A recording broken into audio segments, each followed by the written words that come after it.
반갑습니다. 거창사가 낚시꾼입니다. 저희 거창지역에 오늘 오전까지 이제 비가 조금씩 내렸거든요. 오랜만에 햇빛이 나니까 좀 덥긴 한데요. 또 고추에는 햇빛이 있어야 되잖아요. 그 햇빛이 나니까 너무 마음도 놓이고 너무 좋은 것 같습니다. 햇빛이 이래 중요한 게 참 사람이 간사한 게 참 이럴 때 느껴지는 것 같아요.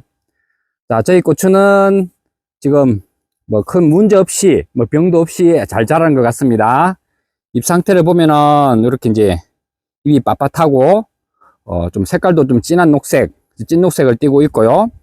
이 밭은 제가 부직포 터널로 해서 이제 고추 농사를 짓고 있는데요. 올해 저도 처음이라서 부족한 점도 많긴 하지만요. 근데 저도 처음인데 이렇게 부직포 터널 하니까 잘 되고 있습니다. 그게 뭐 저희 기후 이런 거 상관없이 부직포 터널 하니까 뭐 괜찮은 것 같아요. 그래서 안 해보신 분들, 할까 말까 고민하시는 분들은 과감하게 하세요. 저도 처음입니다. 그래서 뭐 크게 어려운 것도 없고요. 할 때 돼서 부직포 씌워서 조금 일찍 심으면 돼요. 그렇게 하니까 일반 노지보다는 확실하게 고추가 잘 자라고 또 빨리 자라기 때문에 착과도 빨리 되는 것 같습니다. 그리고 저는 이게 올해 처음으로 보통 고추를 이제 쓰러지지 않도록, 가지가 찢어지지 않도록 이제 줄을 치잖아요. 그래서 이제 고추 지지대도 V자로 하기도 하고 막 이렇게 하는데, 오늘은 이게 플라스틱 그물망으로 해서 올해는 합니다. 그 그물망으로 하는데 요게 폭이 75cm거든요. 75cm인데 지금 고추가 이렇게 봤을 때 꽉 찼죠. 거의 끝까지 다 왔잖아요. 자, 요거 말씀을 왜 드리냐면, 사과에 비유해서 말씀을 드리도록 할게요. 사과나무는 예를 들어서 가지가 이렇게 가지를 안 잡아 놓으면, 유인을 안 하면 위로 이렇게 쫙 정부생성 때문에 위로 막 크려고만 해요. 그래 되면 사과나무는 과일이 달려야 되잖아요. 그러면 그 과일이 꽃눈이 안 생기고 나무만 쫙 크는 거예요.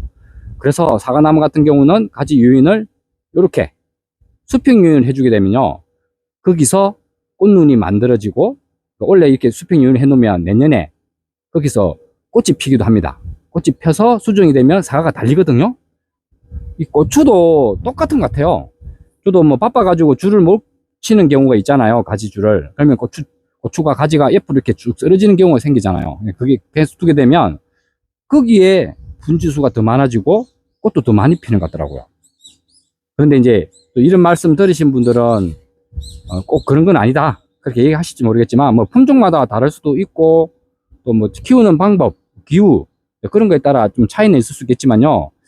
제가 뭐 고추를 종류를 막 여러 가지 해보진 않았지만은, 제가 키우는 것 중에 하여튼 이렇게 가지가 이렇게 옆으로 이렇게 쑥 넘어지니까 거기에 고추가 더 착색도 그렇지만 고추가 많이 열리더라고요. 착색도 빨리 되고. 그래서 최대한 고추 가지를 벌려서, 최대한 벌려가지고, 아까 말씀드렸죠. 75cm, 폭이 75cm입니다. 최대한 벌려가지고 조금 눕히듯이 해서 그렇게 고추를 키우고 있습니다. 그렇게 되면 뭐 제 생각이 맞다면 고추 분지수도 많아지고, 그러면 꽃도 많이 피고, 꽃이 많이 피면은 뭐 고추도 많이 달리겠죠. 반면에 키는 많이 안 자랄 거라고 생각됩니다. 하지만 저는 키는 상관없어요. 키는 상관없이 고추만 많이 달리면 되기 때문에 키는 그렇게 크는 걸 원하지 않습니다. 관리하기만 힘들어서 그렇고. 그렇게 하면 또 좋은 점이 뭐냐면요, 저는 올해 이제 겨순을 키우거든요. 저는 이렇게 이제 가지를 겨순을 키우다 보니까 가지수가 많아요. 그래서 아래쪽에 잠깐 볼게요. 여기 보면 저 반대편에 보이죠?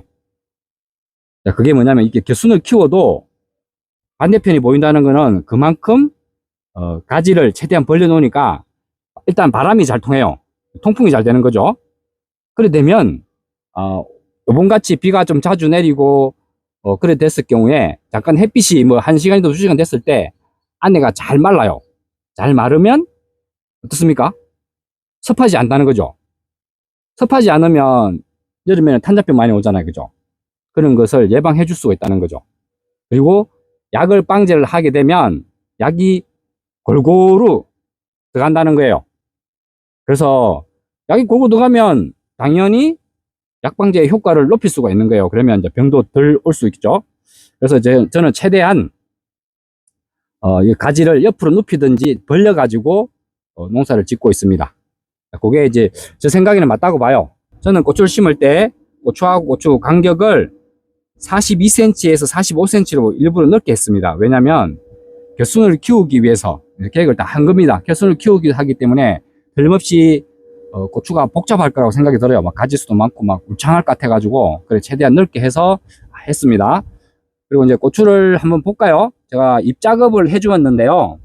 이렇게 이제 고추가 지금 보시는 것처럼 많이 달렸고요. 먼저 달린 얘들은 약이 찼다 그러죠. 이제 고추가 착색이 되기 전에 좀 만지면 땅땅합니다. 네, 그런 애들은 이제 좀 있으면 이제 색깔이 조금씩 돌 거예요. 아마 좀 새카매지고. 아직 그런 단계까지는 아닌데 몇 개 고추 같은 경우는 만져보니까 땅땅하더라고요. 약이 차서. 그런 경우도 있고요. 하여튼 좀 입작을 이리 해주는데 어떤 분들은 입작을 하지 마라. 또 어떤 분들은 또 입작을 하면 고추 착색도 빨리 되고 좋다. 그렇게 말씀하시더라고요. 저도 처음에는 뭐 그렇게 신경을 안 썼는데요. 작년에 이제 입작업을 해주었거든요. 입작을 하니까 고추가 확실하게 빨리 빨개지는 것 같더라고요. 고추는 잎이 먼저 피는 거 있죠. 그게 이제 어릴 때는 그 역할을 하기 위해서 달아놓잖아요. 그런데 시간이 지나면 이제 다른 잎들도 많이 있고, 그리고 이제 고추도 많이 크잖아요. 그럼 걔가 늙어버려요. 노엽이라 그러거든요. 새로 나는 이런 위에 쪽에 이렇게 새로 생기는 잎들은 이제 진초라 그러고, 좀 이렇게 이제 먼저 잎이 생겼던 거는 이제 늙어가지고 노엽이라 그러는데, 그 노엽은 지 역할을 하지는 못해요. 왜냐면 예를 들어서 젊은 잎이 활동을 많이 하겠어요? 늙은 잎이 많이 하겠어요? 당연하게 젊은 잎들이 그 역할을 잘 해주거든요. 여기 위에 보면 새로 나오는 잎들, 신초들, 이런 거. 이런 것들이 제 역할을 하는데, 너무 오래된 그런 잎 같은 게, 노엽 같은 경우는 이제 제 역할을 못 하기 때문에 따줘야 돼요. 달아놔봤자 지 역할을 못 하기 때문에 그냥 따주는 게 맞다고 봐요. 그래서 제가 그런 노엽들은 다 따주었어, 사실. 다 따주어서 이제 그렇게 이제 늙은 노엽들은 없어요. 이제 간혹 가다 있긴 한데, 그런 노엽들은 미리 따주는 게 좋습니다. 이렇게 이제 크고 밑에 쪽 이런 것들은 따줘야 돼요. 아무 필요가 없어요. 그래서 제가 올해는 고추를 키우더라도 착색을 빨리 내기 하는 것도 있고, 또 늙은 잎들을 밑에 많이 달아 놓으면은 약치더라도 걔가 잎 때문에 약이 제대로 안 들어가더라고요. 잎을 따서 약이 제대로 침투할 수 있도록 그렇게 하는 것도 좋은 것 같아요. 그래서 아래쪽에 있는 고추, 요쪽에는 잎을 다 따줄 거예요. 그렇게 해서 이제 고추 착색이라든가 고추를 키울 겁니다. 그리고 뭐 장마철에는 당연히 이제 병해충 관리를 신경을 써야 되잖아요. 탄자병 당연한 거고, 총체, 담배나방, 뭐 다른 그 병균들이 올 수 있기 때문에 병해충 관리를 잘해야 되지만, 그 중간의 개념으로 해서 제가 뭐 영양제도 당연히 줘야 되겠죠. 그런 개념으로 중간약처럼 치려고 합니다. 그래서 지인이 고추 농사를 좀 크게 짓는 분이 계세요. 그분은 농사를 잘 짓기 때문에 이제 고추 한 나무에 한 건 이상 따시더라고요.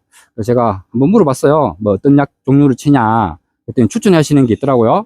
그 약을 어떻게 치냐면, 예를 들어서 병해충 약, 담배나방, 총체, 진딧물, 뭐 판자병 이런 약을 한번 쳤잖아요. 그러면 3일에서 4일 있다가 중간약 개념으로 해서 그 약을 한번 칠 겁니다.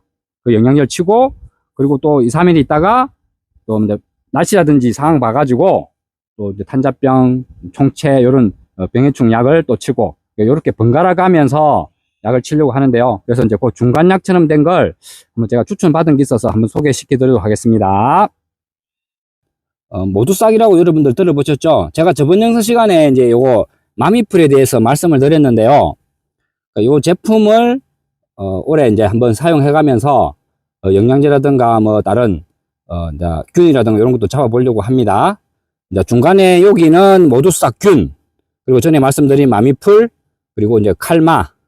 제가 연면 시비를 사용할 때는 이렇게 마미풀하고 균하고 한번 치고, 그리고 또 다음 파트에는 또 모두싹균하고 칼마하고 한번 치고, 이런 방법을 해서 요렇게 좀 시간을 두고 요거 한번 제가 한번 이런 식으로 해서 여름 장마철에는 한번 요 제품으로 해서 3개만 사용해서 한번 고추를 키워 보도록 하겠습니다.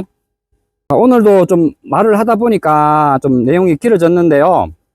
어쨌든 뭐 날씨가 지금 햇빛이 낮기 때문에 좀 기분은 사실 좋은 것 같아요. 매번 이렇게 더우면 힘들겠지만 작물을 자랄 때는 어느 정도의 햇빛도 필요합니다. 뭐 약 같은 것도 중요하지만 이렇게 햇빛이 나니까 기분 좋고요. 아까 말씀드린 대로 제가 고추를 좀 이렇게 최대한 벌려서 한다든가, 아니 약도 일반 약, 살충제, 살균제 말고 뭐 중간약 개념으로 해서 그런 제품들도 사용해서 올해는 고추를 한번 이제 병 없이 착과를 좀 많이 시키고 또 수확도 많이 할 수 있도록 이렇게 노력을 좀 많이 해서 여러분들한테 이렇게 하면은 좀 고추를 잘 키울 수 있구나, 그런 방법을 조금 알려드리려고 오늘 영상을 준비한 겁니다. 제가 아까 전에 날씨 말씀드린 것처럼 저희 동네는 이렇게 기후가 일교차가 좀 심하다 보니까 좀 추위도 빨리 오고 또 그 대신 추위도 늦게까지 있기 때문에요, 사과 농사 짓는 데는 완전 적기 그런 기후입니다. 그래서 고추를 농사를 안 짓는 분들이 엄청 많아요. 저 같은 경우도 똑같아요. 고추 집에서 먹기 위해서 농사 짓는 거지 이거 판매하려고 농사 짓진 않아요. 그래도 포기수도 얼마 안 되거든요. 그런데 이제 이왕이면 고추 농사 지가지고 먹을 거면은 좀 적게 지면서 잘 짓자, 수확을 많이 하자, 그런 개념이라고 생각하시면 될 것 같습니다. 그래서 저는 이게 이제 원래 안 하는 거, 남들이 안 하는 걸 좀 도전을 좀 많이 하는 편입니다. 도전을 많이 하니까 뭐 처음에도 제가 구직부턴을 처음 한다 말씀드렸잖아요. 이게 처음 해도 이렇게 하니까 되는구나, 그런 걸 또 배웁니다. 그러니까 여러분들도 남들이 하는 거 따라 하는 거는 그냥 중간분 못해요. 중간이 될 수도 있고 중간보다 못할 수 있는데 좀 도전을 해서 농사를 지어보는 거는 이제 확실하게 좀 모험 있고 좀 실패할 확률도 많겠지만은 또 그만큼 성공했을 때는 그 수확이 훨씬 배가 된다는 걸 좀 말씀드리고 싶어요. 그래서 뭐 동네에서 저희 고추 보고 놀래가지고 가시는 분들 몇 분 계시거든요. 와, 우리 동네도 이렇게 하면 되는구나. 그래서 여러분들도 맨날 남들 하는 대로 하지 마시고 조금 도전하고 실험하고 해서 뭐든 농사를 조금 도전하는 그런 방법을 해서 지으면 좋겠습니다. 자, 오늘 영상은 이걸로 끝내도록 하겠습니다. 다음 영상 시간에 또 말씀드리도록 할게요. 시청해 주셔서 감사합니다.